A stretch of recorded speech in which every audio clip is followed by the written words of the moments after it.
Dalil fa'ina matuwallu fatamma wajhuhu. Kamu hadap kemana saja di sana dari itu Allah. Sehingga semua ulama ketika bikin kaidah al-ibratu bi umumil lafzi la bi khususis sabab selalu menyertakan kecuali khususus sabab ini ada illatul hukmi. Maka itu enggak jadi. Kayak ayat tadi, kalau kamu pakai umumnya lafaz itu kan boleh sholat menghadap mana saja. Nah, makanya Imam Syafi'i ketika ditanya, lalu ayat ini proporsinya gimana? Kata beliau, fis safar. Orang yang sedang di pesawat mau sholat, tentu masuknya fatamma wajibah. Jadi dalam kondisi bepergian yang kita ingin sholat, maka pakainya ayat seperti itu. Tapi kalau kondisi nomor, fawal liwajhaka syatral masjidil haram. Jadi makanya ini penting ngaji ulumul Quran. Kita tidak bisa hanya megang terjemah atau megang apa, kemudian kita fatwa atas nama Quran dan hadis. Sehingga dulu syaratnya memang ketat, harus hafal Quran, hafal hadis, menguasai usul fikih, menguasai macam-macam. Karena tanpa itu memang tidak bisa. Sampai Ibnu Abbas ngendikan, kamu jangan pernah fatwa pakai Quran. Fa inna lahu wujuhan katsirah, karena Quran punya sisi yang banyak. Walakin hajuhum bisunnah. Kalau kamu adu hujjah, pakailah sunnah Rasulullah SAW, karena di situ penjelasan Quran. Misalnya tadi Rasulullah ketika kondisi normal pasti sholat menghadap Ka'bah. Jadi kalau bepergian nanti unta, kata riwayat-riwayat, ainama tawajjahat bihi rakhilatuh, kemana saja posisi unta menghadap. Ada ulama yang berpendapat itu khusus sholat sunat. Kalau sholat fardu dalam kondisi ada punya mobil harus berhenti. Ini madzhab Syafi'i. Jika misalnya saya, Pak Harsoyo, Pak On bawa kijang mobilnya sendiri, kalau sholat fardu jangan mentang-mentang pakai kendaraan terus menghadap sekenanya. Kalau mau ke Banyuwangi berarti menghadap ke timur. Itu yang boleh hanya sholat sunat. Kalau sholat fardu harus berhenti. Karena kijang ini dalam kendali Anda. Kecuali dalam surah yang kendaraannya tidak dalam kendali Anda. Misalnya kita naik pesawat. Jadi harus dibedakan. Jangan mentang-mentang Nabi sholat di onta kemana saja menghadap. Tapi konteksnya kan onta ini, cara berpikir onta ini dalam kendali Nabi. Tapi kalau pesawat kan tidak. Jelas ya? Jadi makanya ini pentingnya proporsional. Jadi kalau kita naik kijang misalnya mau ke Banyuwangi, kalau waktu duhur ingin sholat ya harus berhenti. Karena yang ainama tawajjahat bihi rakhilatuh, kemana saja kendaraan membawa kita, itu dalam konteks sholat apa? Sunnah. Jadi ini pentingnya ulama. Ini yang dikatakan al-ulama warasatul anbiya. Karena sanad ini musalsal, terurut sampai Rasulullah SAW. Terus ada lagi ayat umum yang akhirnya jadi judul umum. Misalnya begini. Kita tahu cerita Nabi Khidir, di antara ceritanya ada satu kampung itu pelit. Makanya orang pelit itu wajib didendami. Karena Nabi pun itu baik-baiknya orang. Kalau sama orang pelit tetap dendam. Karena buruk-buruknya orang itu orang pelit. Tahu kan alamatnya orang pelit? Qoribun minan nar, ya dekat-dekat neraka itu kata-kata. Karena al-bakhil qoribun minan nar, ba'idun minal jannah. Jadi kalau sama tanya alamatnya ya dekat-dekat neraka. Singkat cerita Nabi Musa dan Nabi Khidir itu kecapean sekali masuk satu kampung. Karena saking kecapean, lapar, minta kampung itu menyediakan makanan. Istatama itu mereka minta makan, saking laparnya, karena di perjalanan yang melelahkan. Istatama ahla fa'abau ayyudayyifuhuma. Tapi kampung situ kampung pelit. Jika semuanya tidak mau yang ngasih apa? Makan. Tapi pas mau keluar dari kampung, ada tembok, ada kayak prasasti itu, yang mau roboh. Yang mau apa? Roboh. Terus sama Nabi Khidir, tembok yang mau roboh ini ditata jadi baik lagi. Nabi Musa kata Nabi Musa, kok kurang pegawaian mau medit, pagri bu urusi. Jadi makanya dendam sama orang meditnya agak sunat. Karena Nabi Musa juga marah sama Nabi Khidir. Orang kayak kampung kayak begitu pelit kok temboknya apa rusak kamu benahin gitu. Terus Nabi Khidir menjawab, wa amal jidaru fakana luhulamaini yatimaini fil madinati wa kana tahtahu kanzul lahuma wa kana abuhuma sholihah. Begini loh, tembok ini adalah penyimpan harta untuk anak yatim. Bapaknya dulu itu soleh. Artinya terus dibabkan oleh ulama, babu ikrami sibyanil mu'minin, bab kita memuliakan anak-anak orang soleh. Sehingga dalam adat kita menghormati Habib, menghormati Gus, menghormati anak pahlawan, menghormati orang-orang yang dulu berjuang kepada untuk Indonesia. Karena di antara yang dipertimbangkan Nabi Khidir adalah wa kana abuhuma sholihah. Tentu kita menghormati putra-putri yang dulu mendirikan UII, macam-macam. Ya tentu proporsional, tapi tetap saja dapat poin dulu atas nama putra pahlawan, putra orang-orang soleh. Karena Nabi Khidir ketika mempertimbangkan itu, alasannya wa kana abuhuma sholihah. Terus farada rabbuka yablughu ashuddahuma wastakhrijakan zahuma. Tentu Allah ingin kalau tembok ini roboh, kemudian kelihatan khazanahnya atau tabungannya, nanti dipakai orang-orang zalim. Kalau dipakai orang zalim, maka yang berhak tidak mendapatkan. Sama, negara ini itu dimerdekakan oleh para pahlawan supaya dikelola secara kesolehan, supaya dikelola secara orang baik. Maka orang soleh semua harus ikut kompetisi dengan tanda kutip merebut negara. Karena apa? Tapi tentu tidak perlu chaos, tidak perlu anarkis, karena tentu kemerdekaan ini dibela-belain supaya kita jadi baldatun thayyibatu wa rabbun ghafur. Sama pertimbangannya Nabi Khidir, kalau ini kebongkar tersibak pasti diambil orang-orang zalim. Dan akhirnya yang yatim tadi tidak dapat. Akhirnya dibabkan lagi di bab tertentu. Bab menjaga harta supaya tidak dikuasai orang zalim. Jadi akhirnya menjadi sekian varian ilmu. Pertama, varian ilmu bab menghormati anak orang soleh. Bab supaya harta ini tidak dikuasai orang zalim dan seterusnya dan. Nah, saya harapkan nanti dengan ulumul Quran kitab Itqan itu nanti aturan-aturan seperti itu tertanam pada Anda. Sehingga sebetulnya ulama fikih yang ngarang kitab sampai satu boto-boto itu sebetulnya ya normal-normal saja. Kalau sampean sudah mengkaji ilmu yang kayak saya kaji itu normal-normal saja. Misalnya begini, saya beri contoh ya. Orang munafik itu disifati Allah gimana? Wa idza qamu ilas sholati qamu kusala. Orang-orang munafik adalah orang ketika mau sholat itu bermalas-malasan. Terus kitab Fathul Mu'in atau Fathul Wahab atau kitab semua kitab fikih bikin judul gini. Saya masih ingat takbirnya. Wa yusannu nasyatun li sholatin. Disunatkan kalau sholat itu ketok gumrigah, ketok semangat. Fa inna Allaha ta'ala dzamma tarikihi, karena Allah mengkritik atau menyalahkan orang yang kalau sholat itu tidak nasyat, tidak gumregah, tidak semangat.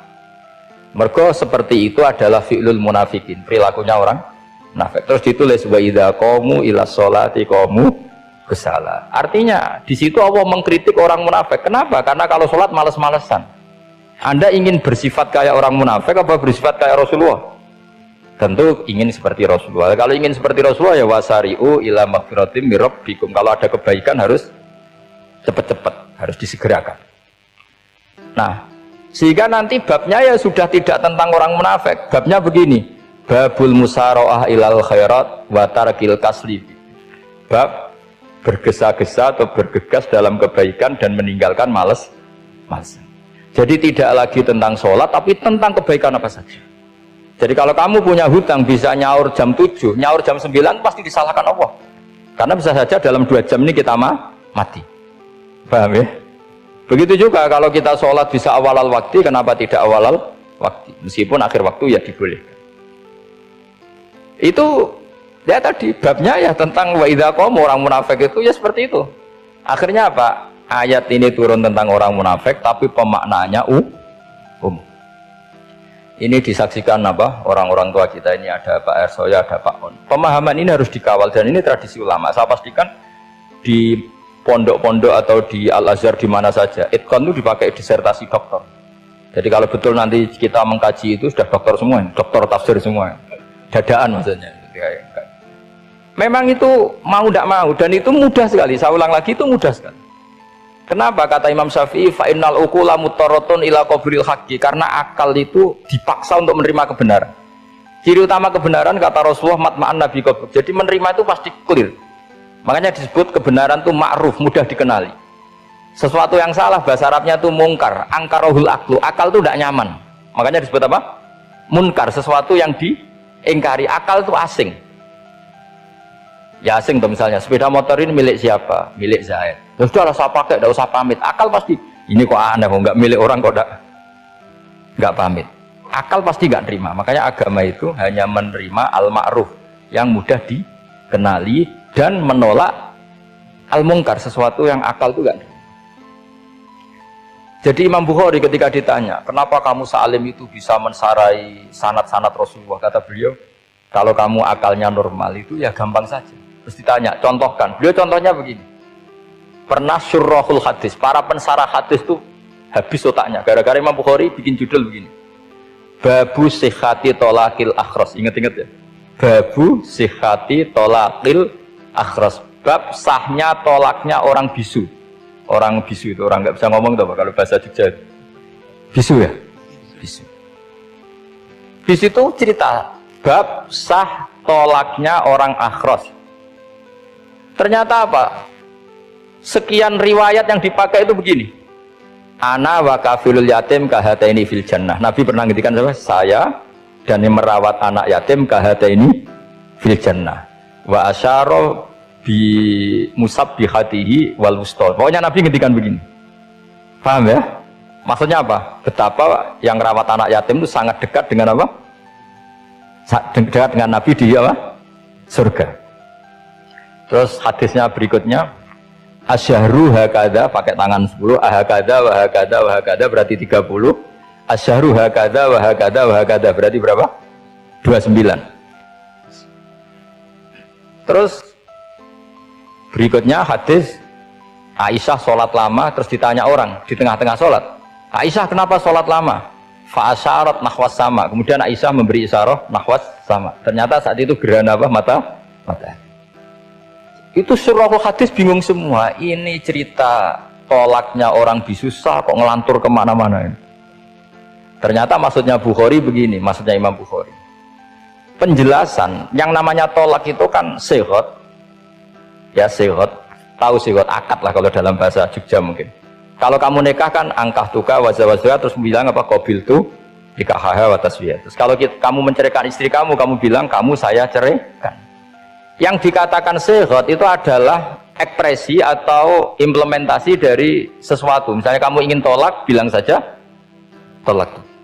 Kalau kamu ingin muji orang, bilang saja begini. Pasti itu maknanya muji. Kalau ingin menyemooh, bilang begini. Nah, artinya gini, kalimat itu bisa diganti isyarah. Saya ulang lagi, kalimat itu bisa diganti. Buktinya Nabi mengisyaratkan saya dekat, bilang begini. Paham ya? Aisyah bilang gerhana, hanya bilang begini. Nah, kalau begitu orang yang bisu ya punya cara menceraikannya. Dia cukup melakukan isyarat. Yang isyarat itu pasti difahami sebagai cerai.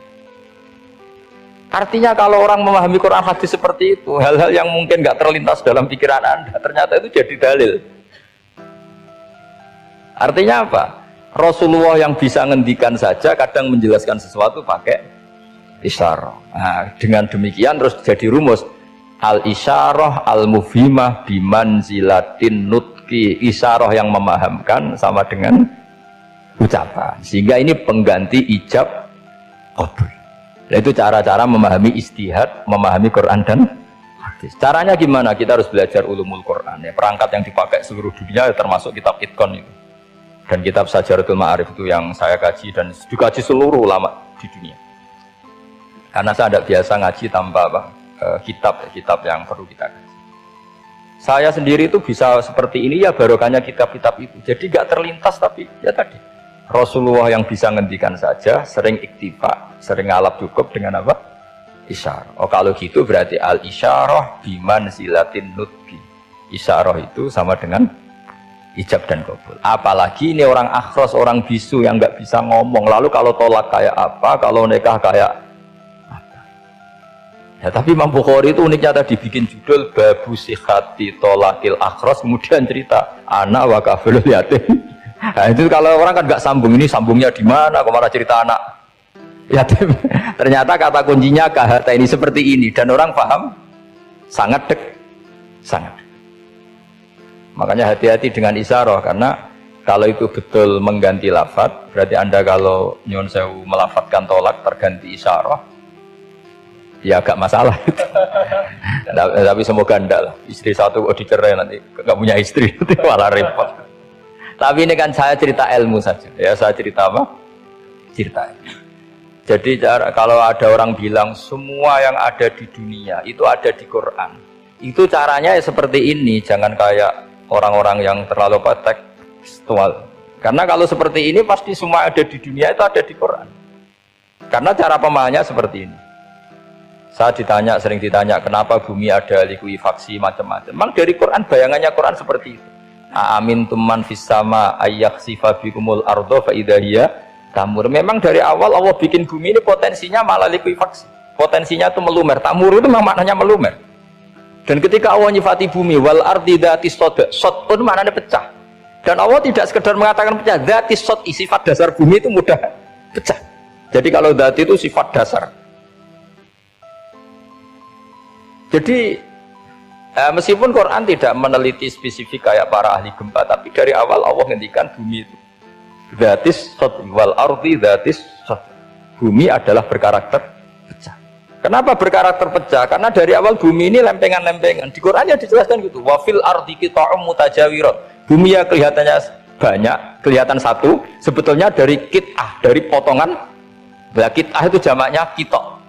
Terus disebut mutajawirat, saling berdampingan. Kalau dalam bahasa Arab, berdampingan itu berarti sel-selnya beda. Kalau bahasa Arab bilang sesuatu yang bercampur namanya mukhalatoh, jadi satu. Kalau yang beda jenis namanya mujawarah. Nah, Al-Quran itu bilang wafil ardi qita'um mutajawirat. Bumi ini karakternya, per kit'ah, per potongan-potongannya karakternya beda-beda. Sehingga memang potensinya bumi ini hancur. Apalagi dari awal memang dipersiapkan mau dihancurin.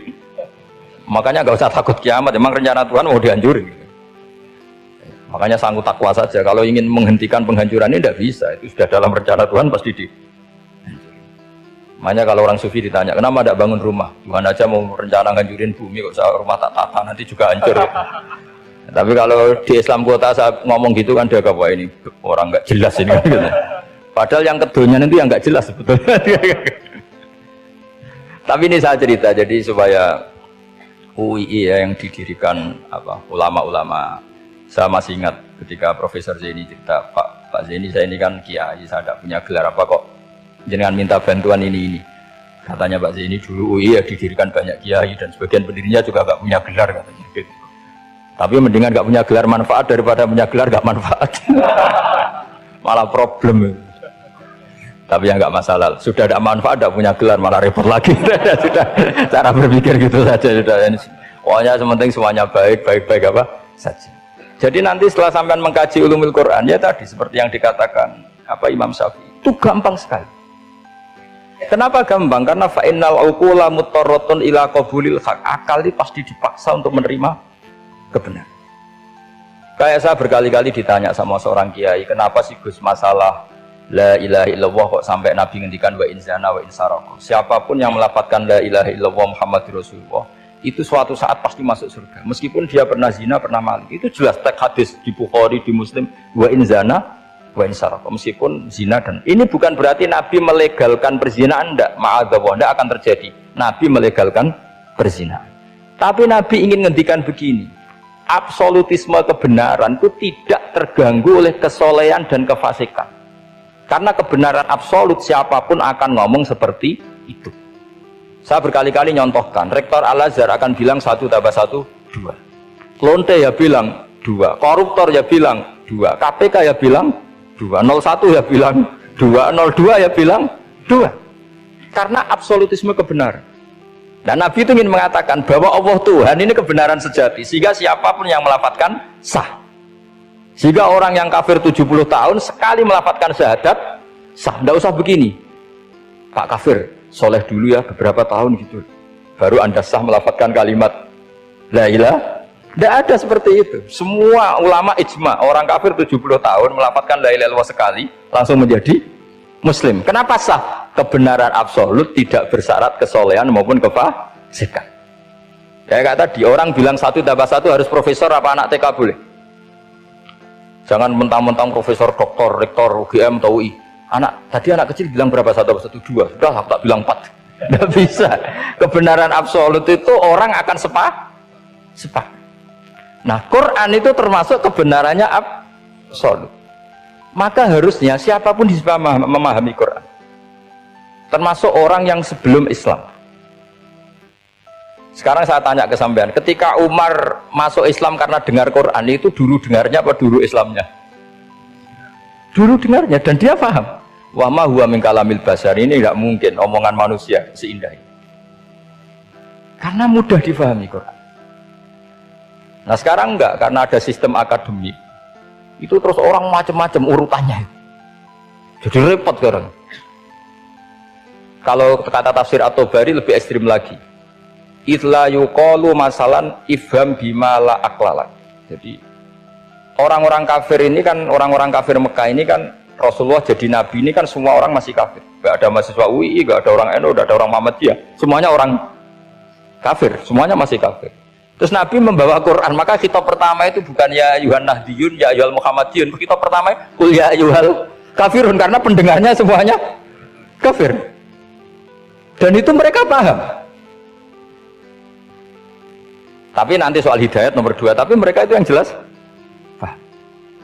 Sehingga banyak orang kafir yang menjadi muslim karena mendengar Al-Quran.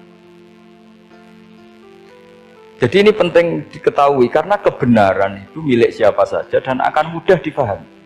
Kayak tadi, kalau 1 tambah 1 2 itu rektor ya bilang 2, anak TK ya bilang 2, musuh kamu ya bilang 2, kamu atas nama sentimen dengan musuh pun tetap bilang.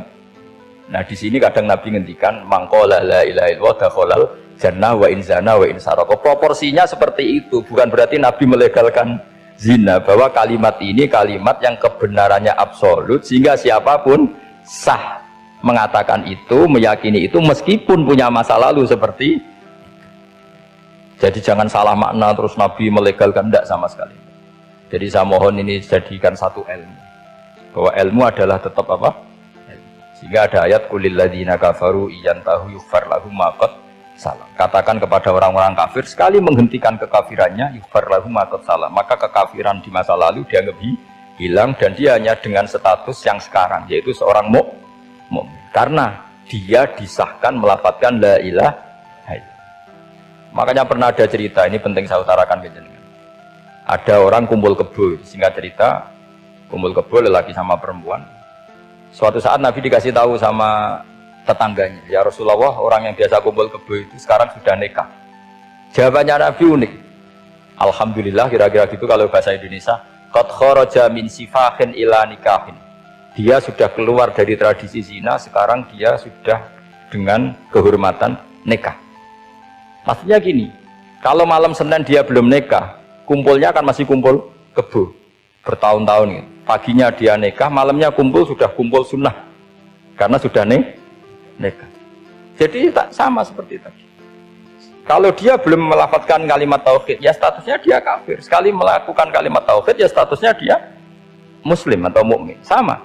Ketika hubungan intim tanpa nikah namanya sifah perzinaan. Sekali nikah ya namanya sunnah. Jadi semudah itu. Dan Nabi tidak tanya macam-macam. Mau ngendikan qad kharaja min sifahin ila nikahin. Sudah keluar dari tradisi sifah menuju nikah. Pertanyaannya gini, kenapa enggak disyaratkan ini itu untuk nikahnya? Misalnya macam-macam. Ya sebetulnya syarat itu pasti ada, cuma begini loh. Orang yang ingin menghentikan keburukannya harus kamu katakan sah sekarang juga, karena kita mengesahkan penghentian keburukan. Jangan lalu orang yang mau tobat malah dipersulit. Jadi misalnya la ilaha illallah, kamu belajar makhraj dulu, bila bilangnya lah benar. Belajar bahasa Arab dulu. Ya kacau. Apalagi saya persiapkan seremonialnya dulu, nanti di masjid di syuting supaya satu Indonesia tahu yang Islamkan saya itu kiainya yang engkek, malah repot lagi. Ini penting saya utarakan supaya clear. Jadi saya ulang lagi, al-ibratu bi umumil lafzi la bi khusus sabab. Allah ya enggak apa-apa cerita Nabi Musa, cerita Nabi Isa, cerita misalnya begini, bolehkah orang soleh itu jadi raja? Jawabannya harus bilang boleh, karena Allah pernah menfigurkan tokoh soleh yang bernama Sulaiman dan Daud, dan beliau adalah raja. Ketika Imam Syafi'i ditanya, bolehkah orang Islam tidak kawin? Ya asal dia ada zina ya boleh, karena Allah menyebut hamba yang soleh dan sebagian mereka tidak nikah, yaitu Nabi Yahya dan Nabi Isa, yaitu wasayyida wa hasura wa nabiyya minas sholihin. Jadi cara berpikir Imam Syafi'i gampang, bagaimana hukumnya orang Islam yang nggak nikah padahal dia tapi asal nggak zina loh ya? Ya jawabannya ya boleh, karena Allah mensifati Nabi Yahya dan Isa dengan status hasur, tidak apa? Nikah. Bolehkah seorang soleh jadi raja? Ya boleh. Daud dan Sulaiman itu seorang soleh dan jadi raja. Bolehkah orang soleh itu fakir? Wah, sudah banyak, nggak usah dibolehkan, sudah banyak kan. Jadi gampang sekali Quran di depan ahlinya itu. Jadi kalau Imam Syafi'i ditanya, fa inna wa ta'ala dzakara abdan sholihan wa qala wa sayyida wa hasura wa nabiyyam minas sholihin. Ternyata ini orang dia ditanya, apakah boleh orang soleh itu jadi politikus, jadi pejabat? Ya boleh saja. Faqad ataina ala Ibrahim al-kitab wal hikmata wa atainahum mulkan azim. Jadi ini yang boleh bukan sekedar Ibrahim. Padahal di ayat itu tentang ala Ibrahim. Cara berpikir ya tadi, ternyata kesalehan tidak mengganggu jabatan. Ya tentu ya maksudnya untuk kesalehan juga. Sehingga agama ini gampang. Makanya kalau ada yang tanya bagaimana perempuan punya aktivitas, ya jawabannya asal kebenaran ya boleh. Allah cerita Bilqis dan itu raja perempuan. Di hadis banyak kecakapan Aisyah memimpin, macam-macam. Jadi gampang saja. Nah, kenapa sekarang banyak orang berdebat tentang Quran dan nyuwun sewu sampai pada level gontok-gontokan ekstrim? Karena mereka nggak mau belajar ulumul Quran. Kegiatannya debat tukaran. Yang bingung kita, yang waras ngalah lah kira-kira gitu. Ini nggak pernah ngaji Quran, gegernya. Ya kacau. Ada ulumul Quran, jadi yang namanya kitab Al-Itqan, dan itu dibukukan oleh ulama dan gampang sekali. Pernah ya Sayyidina Umar ketika Futuhat, beliau sudah Futuhat itu mengalahkan musuh-musuh Islam yang memusuhi Islam. Perlu dicatat, musuh-musuh Islam yang memusuhi Islam, karena kalau yang tidak memusuhi Islam nggak boleh dimusuhi juga ya. Singkat cerita ditanya, kenapa kita tidak tasakuran besar-besaran, kita kan sudah menang. Padahal disambut sedemikian rupa. Jawabnya Umar apa? Inna wa ta'ala qad ayyara qauman faqala adhabtum thayyibatikum fi hayatikumud dunya wastamta'tum biha. Allah itu mengkritik kelompok kaum yang dalam hidupnya itu foya-foya. Maka saya akan mengurangi foya-foya itu supaya saya menyisakan jatah foya-foya saya sampai di surga. Nanti orang kafir ketika dimasukkan neraka di antara taubehnya Allah. Taubeh itu ya semacam kayak disalahkan gitu. Adhabtum thayyibatikum fi hayat